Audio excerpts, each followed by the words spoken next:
virtuelle, Cédric a réussi, à travers la balade des idées, à réunir toutes ces têtes, mais des têtes pensantes. Et au nom du petit comité d'organisation de cette première soirée, je souhaite à toutes et à tous la bienvenue et je vous assure que votre présence donne tout le crédit à notre portail de la libre pensée. C'est avec une grande émotion doublée de reconnaissance que je prends la parole au cours de ce dîner d'échange autour du livre et des questions liées à la diffusion des œuvres de l'esprit en Afrique. L'émotion de pouvoir de nouveau m'exprimer devant vous ce soir, car c'est la 3e fois depuis la création de la balade des idées que je vais m'y atteler. La reconnaissance pour votre présence massive ce soir. Et comment ne pas prononcer la formule consacrée au niveau de la balade des idées, muito obrigado, pour votre déplacement, pour ceux qui sont venus de la province, pour Paris. Et notamment à ceux qui viennent du pays de Chikaya Utamsi, Soni Laboutansi, Emmanuel Dongala, Gabriel Okunji Mwene, Pierre Nsemou, Léopold Pindi Mamansono, Marie-Léontine Chibinda, Dominique Ngongala et Alain Mabankou. J'ai nommé ici Huper Malonda, Raymond Loko et Itouandinga, qui n'est pas encore avec nous, mais il ne saurait tarder. Je suis Raymond Loko, écrivain, auteur de 12 publications. J'ai été invité par Maman Alfonsi. Bonsoir à toutes et à tous. Moi je suis Siam Batanga, baladeur. Bonsoir à toutes et à tous. Je suis Léo Kadimira Ipouzi, baladeur ou baladeuse. Bien sûr. Bonsoir à tous, Sandra Mexane.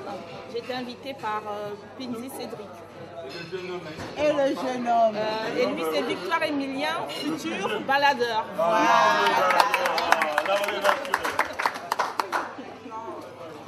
Antoine Page Kioulou, écrivain clandestin, passionné des lettres.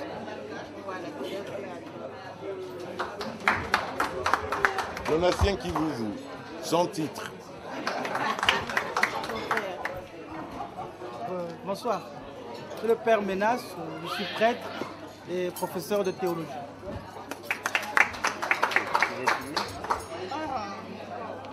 Cyriaque Bonne Maison, baladeur. Bonsoir, Marielle Fila, analyste chimiste, invitée par Cédric Pindi.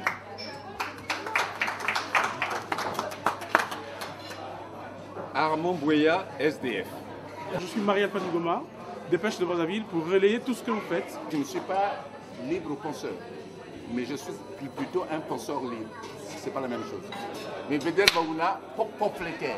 Voilà. Je suis Huper Malanda, poète baladeur et baladeur poétisant.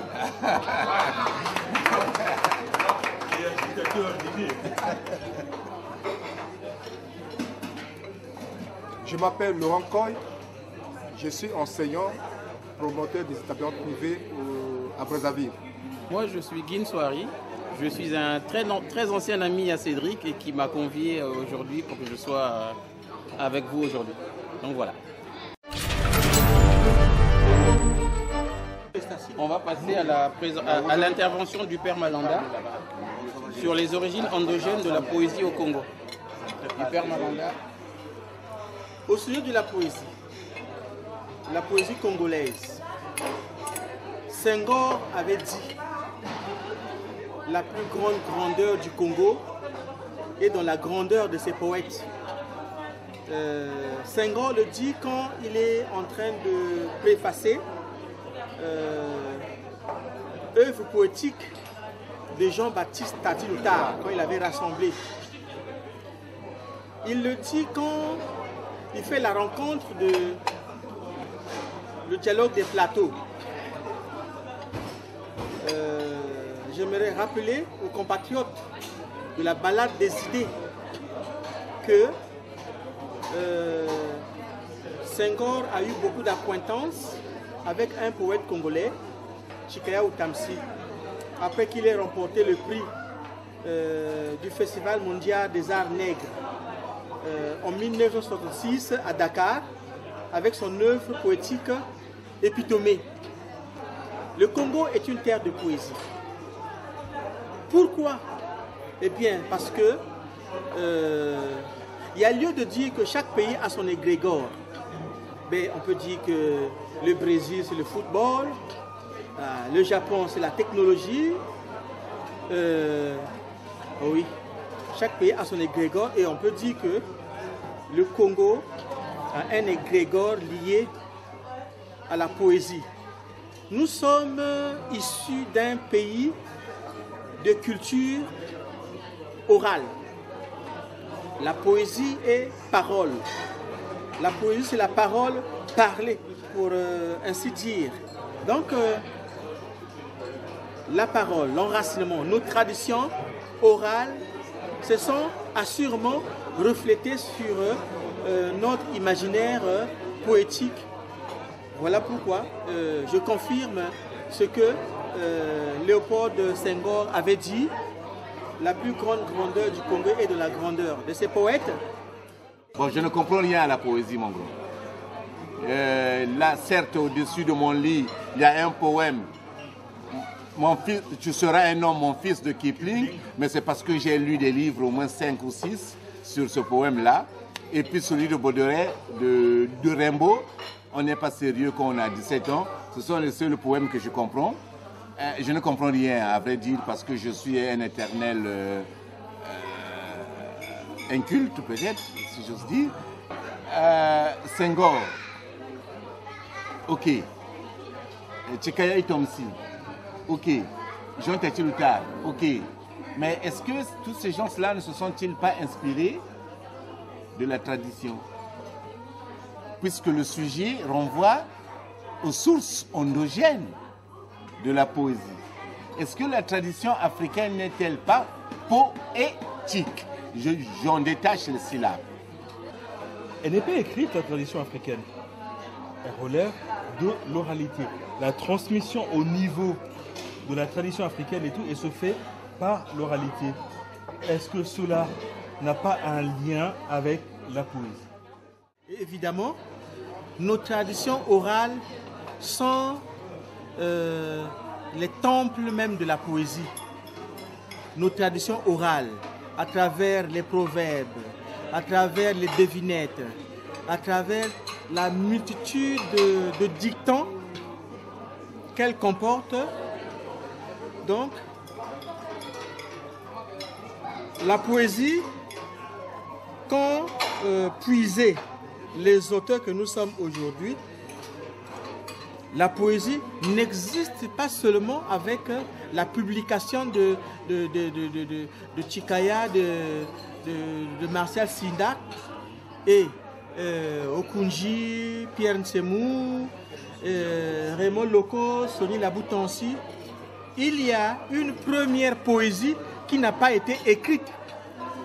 Cette poésie, c'est celle qui fut pratiquée par, évidemment, nos ancêtres. Nos traditions orales poétisent depuis le Moyen-Âge, depuis l'Antiquité, mais elles n'avaient pas été écrites. Aujourd'hui, avec la cohésion de la culture, de notre culture ancestrale avec l'Occident, nous sommes arrivés à l'écriture.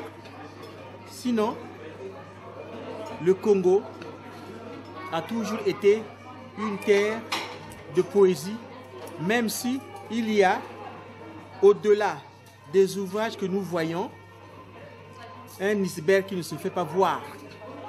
Et il y a là une grande culture de paroles, une grande culture de tradition orale sur laquelle notre poésie s'élève aujourd'hui. En fait, moi je voulais avoir réellement une définition du mot poésie, parce que quand j'essaie de me rappeler mes leçons de terminale, on nous disait qu'en poésie, il y a des rythmes. Par exemple, vous avez l'alexandrin. On peut diviser une poésie, on retrouve l'alexandrin, tout ça. Mais comment une tradition orale peut-elle avoir ce genre de normes devant une tradition qui est écrite? Alors c'est là où il faut dire, je me pose la question, est-ce qu'il faut parler de poésie dans une tradition orale ou bien d'un beau discours? Parce que ça pose un problème épistémologique en ce sens qu'on ne sait plus si il faut parler réellement de poème en tant que tel ou bien c'est juste le discours qui est beau et qui est un discours d'esprit. En ce moment-là, le Congo n'est pas un pays de la poésie, mais un pays de belles phrases. Parce que si vous dites que c'est de la poésie, alors que la poésie répond à des normes, alors que le vocabulaire, la tradition orale ne répond pas à cette norme écrite. C'est pourquoi je voulais qu'on me redéfinisse d'abord la poésie pour pouvoir aller là. Nous avons jeté à la poubelle les normes de la versification française. On n'a plus besoin d'écrire en respectant la rime. La poésie se repose sur 3 pieds. Je veux dire, la dimension du chant, la dimension de la musicalité, les assonances et la dimension du mot. Parce qu'on écrit pour nommer des contextes, pour nommer des situations. Donc il y a 3 pieds.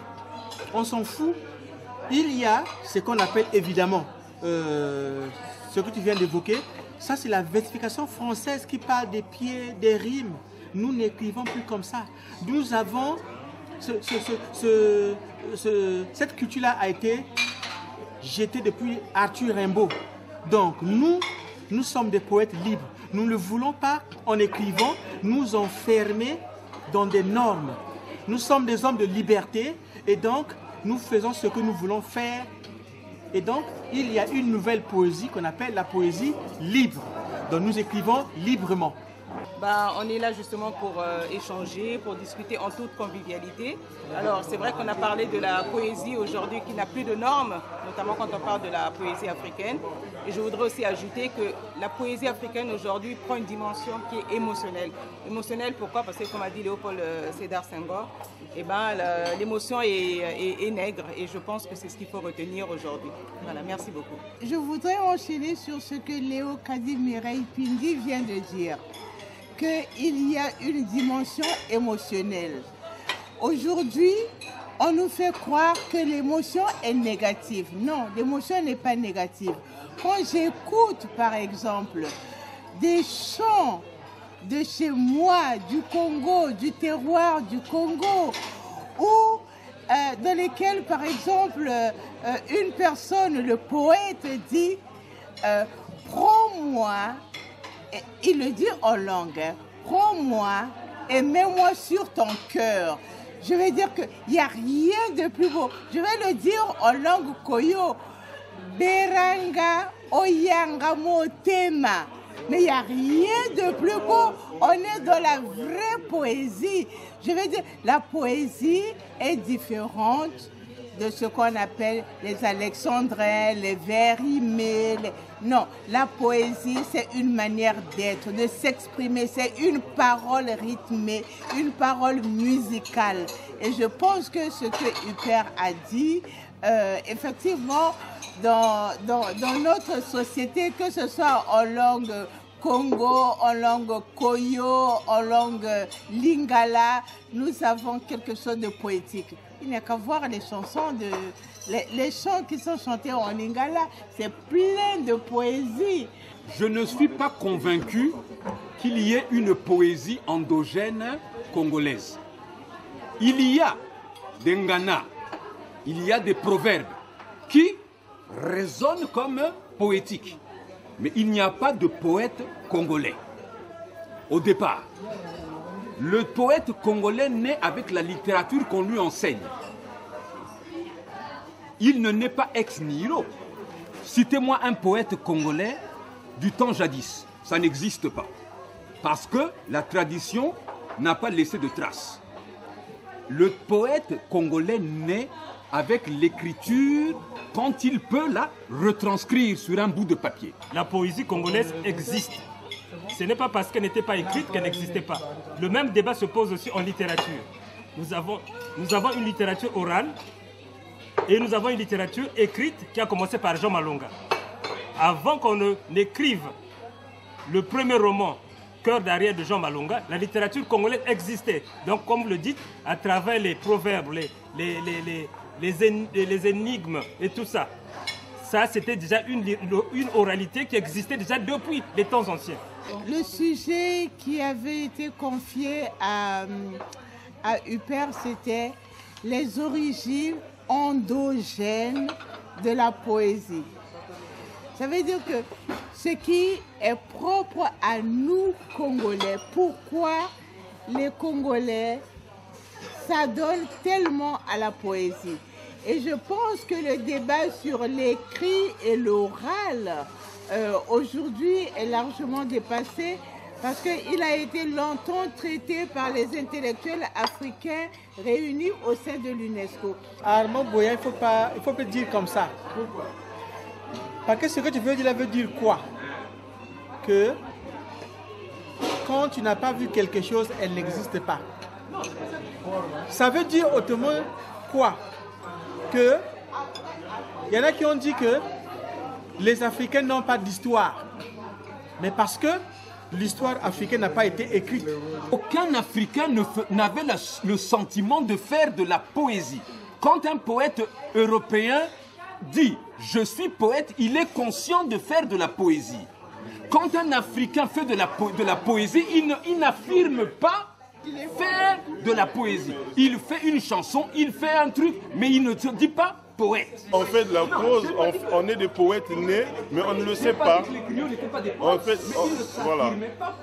On dit que M. Jourdain fait de la prose sans le savoir. Ben, ça veut tout dire. Le bourgeois gentilhomme alors. Belle marquise, vos beaux yeux me font mourir d'amour. Mourir d'amour, belle marquise, vos beaux yeux me font. Belle marquise, mourir d'amour, vos beaux yeux. Donc voilà, ça c'est dans le bourgeois gentilhomme.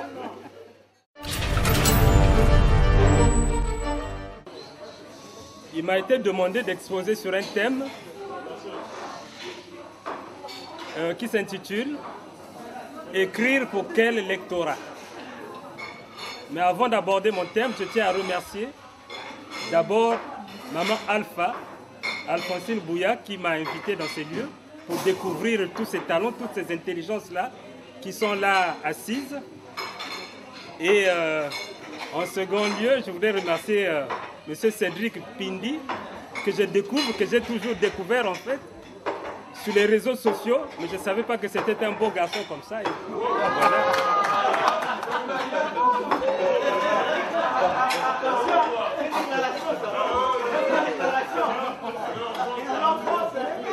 Bon, ne profitez pas s'il vous plaît. Je vais donc aborder mon thème. Écrire pour quel lectorat?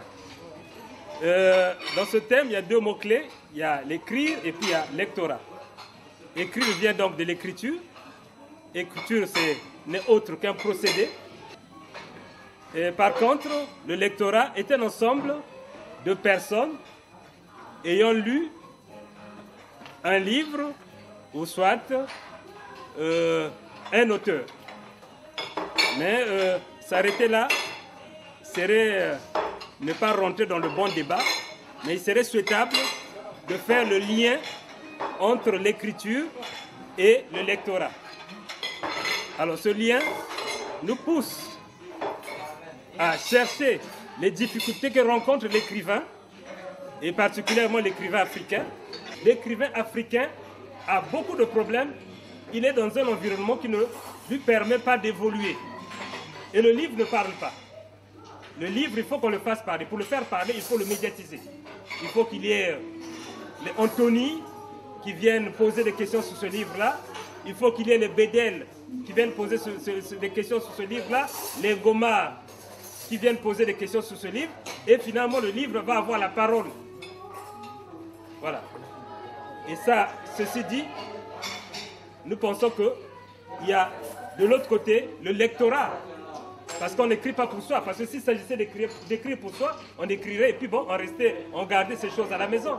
au départ, c'est un plaisir. On écrit bon parce que bon, on veut extérioriser quelque chose qu'on en soit, le rendre public.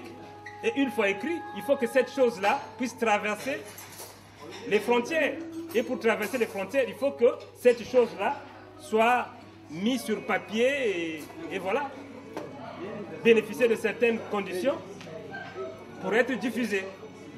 Et maintenant, il faut encore regarder, on écrit pour quel lectorat, parce que tous les lectorats ne sont pas pareils.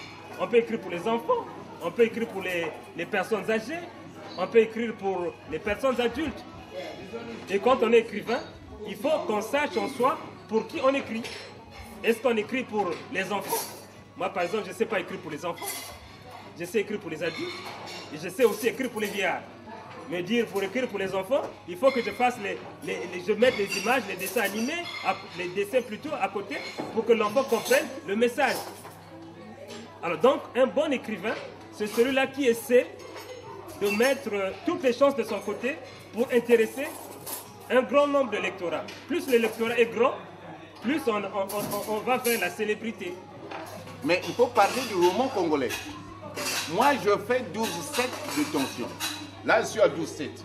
Dès que je lis un roman congolais paru à Brazzaville, je fais 17 ou 18. Et ça, il faut parler du déclin du roman congolais. Moi, ce que je qualifie les trois mousquetaires congolais, Alain Mabankou, Dongala, Nsonde, il faut le dire, ce sont des romanciers confirmés.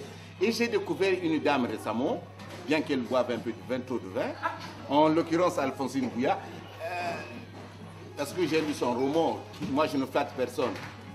Vous avez beau me payer 5 000 euros, quelqu'un m'a déjà donné 6 000 euros pour parler de son livre. Arrivé là, paf, je taque ton livre là, c'est pas du bon. Tout le monde le sait. Il y a trop d'écrivains, il y a trop d'auteurs au Congo, pas d'écrivains. C'est Noël comme Ramata Kodia qui l'a dit dans une interview signée Anthony Mouyongi. Je ne me suis pas concerté avec ces deux personnes. J'ai lu une interview d'Anthony Mouyongi, de Noël Kodia Ramata qui dit que non, mais nous sommes trop nombreux à écrire, du coup on ne comprend plus rien. Et en France? En France, ils sont nombreux, il y a émulation et il y a la violence. En fait, ce qui manque à l'auteur congolais, c'est le fait de se faire violence. Mon frère Baouna Bedel, j'ai pensé à quelque chose que j'ai même écrit dans, je crois que dans mon nouveau livre là. J'ai fait un constat que chez nous, pour qu'un auteur ou un écrivain, si vous voulez, soit reconnu, il faut qu'il soit d'abord reconnu à l'occidental. Parce que parmi les noms qu'il a cités, il cite que les noms qui ont bénéficié de cet environnement occidental.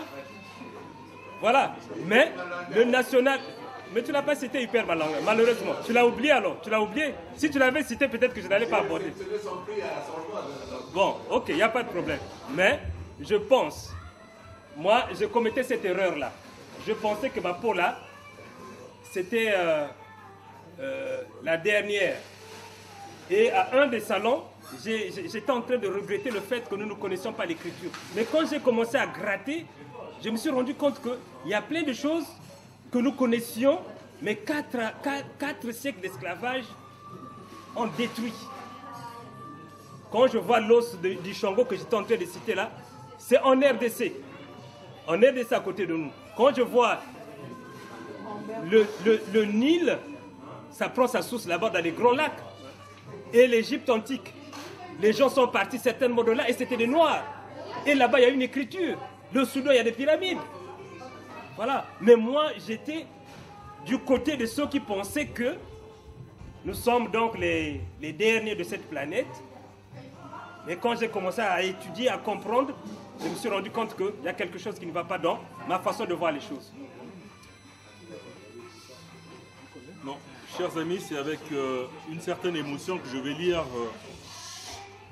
la contribution qui aurait dû logiquement être prononcée par le doyen Pierre Ntsemou s'il était venu au salon du livre. Alors, ce que la balade des idées lui a demandé, c'était de faire une communication autour de la problématique de la diffusion et de la distribution du livre au Congo. Diffuser ou distribuer un livre implique, de prime abord, qu'il faille l'avoir à disposition et en quantité suffisante pour répondre à la demande d'éventuels consommateurs.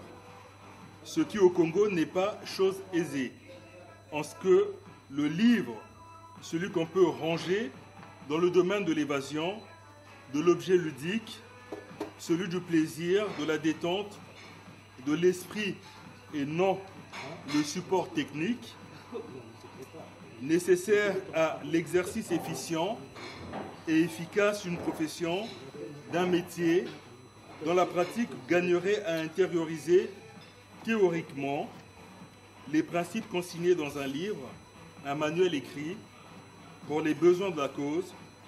Celui-là, ce livre-là se vend, s'achète, selon l'intérêt qu'il suscite chez les consommateurs lecteurs bien ciblés.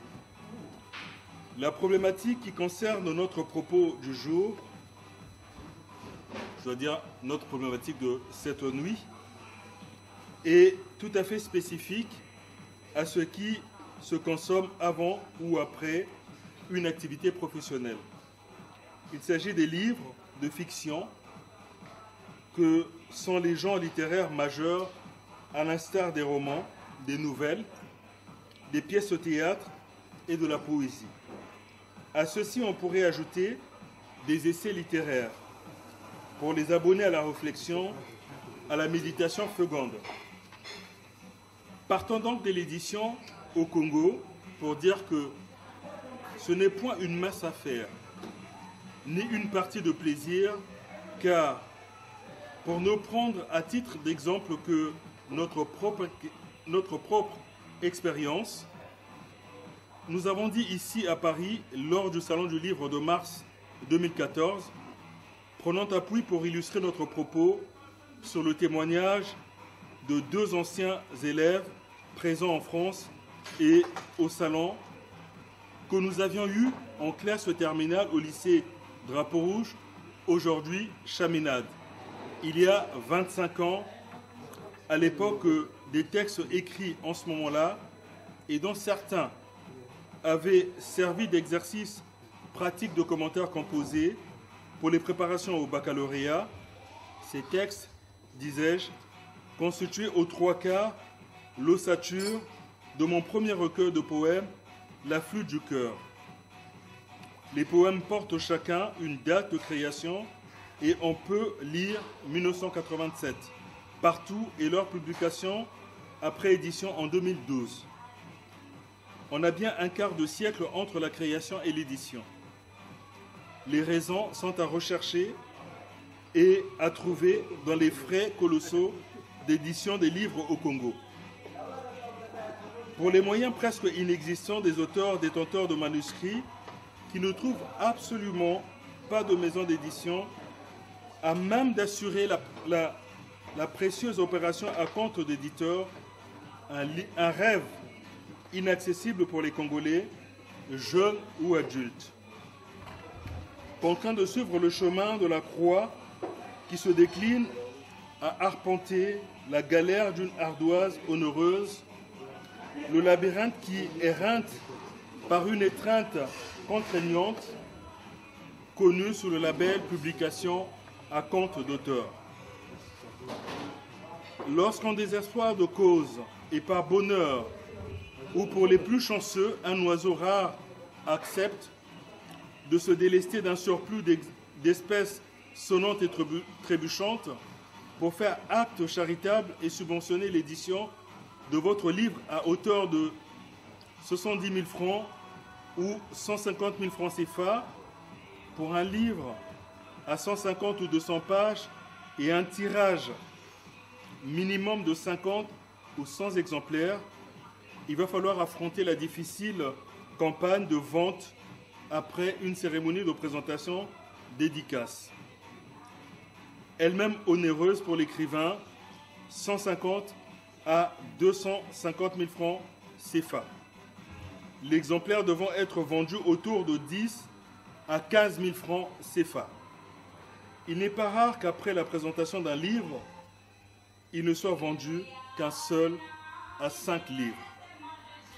Même pas de quoi entrer dans ces fonds d'investissement pour la tenue de la cérémonie de dédicace. Ne parlons surtout pas de l'investissement en amont pour que le livre soit édité.